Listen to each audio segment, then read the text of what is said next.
Gas costs may be high, but we're still vacationing in my hometown of Duluth, Minnesota. You just can't put a price on memories. I'm going to cook it and eat it. And the food is cheap. Besides, it's my high school reunion. You want to show up here in a nice ride? We're in a hybrid, but not a Prius. It's a Dodge Durango Hemi 2 mode. Can't put a camera down, can you, Tom? I was the yearbook photographer. You're probably not interested in my reunion. You want to know about the Durango hybrid. It all starts back in Minneapolis. Here, we've just flown in, the cheap parents subjecting the kids to a red-eye flight. First thing we noticed loading up is that the third row easily folds flat. Thanks, Fred. You're welcome. Appreciate it. As a hybrid, it pulls away silently on electric power. The kids immediately find the entertainment system with 3 channels of satellite television geared just for them. But by the time we get through town, the quiet and comfortable ride that people buy SUVs for does its job. This is a truck, not a car-based crossover, so there's some wallowing in the curves. Thoughts, comments? I like the adjustable gas pedal and brake. It's good for someone with short legs.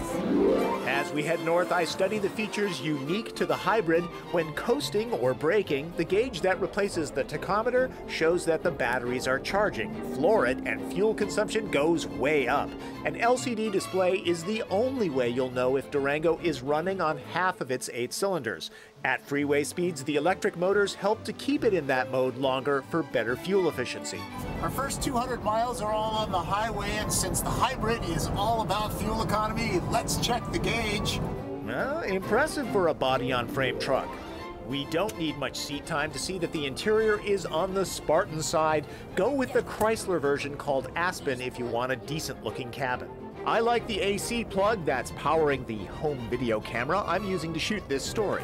Soon we're at my folks' place. Next time it's going to be bigger than me. And my dad is instantly attracted to the Dodge. 2-mode Hemi. Hybrid Hemi, it's like an oxymoron, isn't it?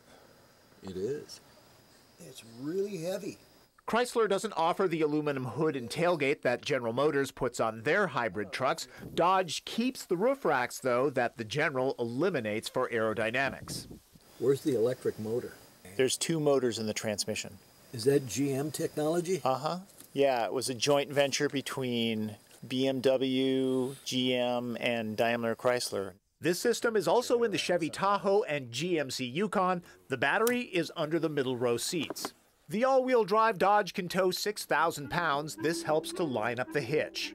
The extended family shows up, we're going out for dinner, and all 8 of us can fit into the Durango just as soon as I get done with this shot. Here, I get the hint. I'm gonna close I get the hint. Impatient brother Mike takes the wheel. Can he feel the transition from electric to gas that I detect at around 10 miles an hour? I mean, I would not notice it. It's just normal startup, I think. I'm really impressed. I think it works really good. Checking out the sights of Duluth, to measure stop-and-go city driving, Durango Hybrid delivers respectable numbers. A normal version gets around 13. At $48,000 as tested, it's around $9 grand less than the GM Hybrid Utes. In the end, classmates like Steve and Lynette here never even see the Durango in the lot.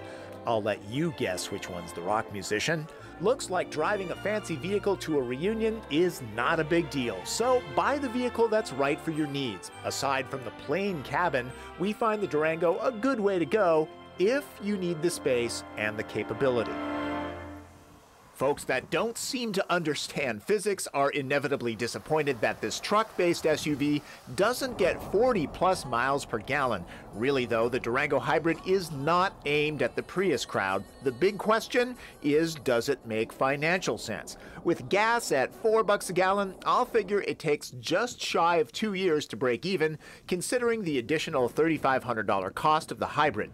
This math problem takes into account the estimated $1,800 government tax credit.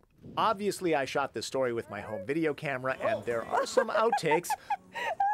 Oh, that was a good shot. Most of them happened at this mini putt golf course that's apparently owned by Tom Cruise and Katie Holmes. You'll get that joke if you subscribe to People magazine like my wife, who is apparently a much better putter than me. That's not fair. You won't hit me, go ahead. You can see this one coming a mile away. Dad! Yes, this is a brand new camera, folks. Okay, so I'm wrong. That's my opinion on the Dodge Durango Hemi 2-mode hybrid. If you want to read a more thorough review, go to the website www.nwcn.com/autos. And if you've got any questions about this or anything else, there's a link to my email. That's Drive. I'm Tom Volk.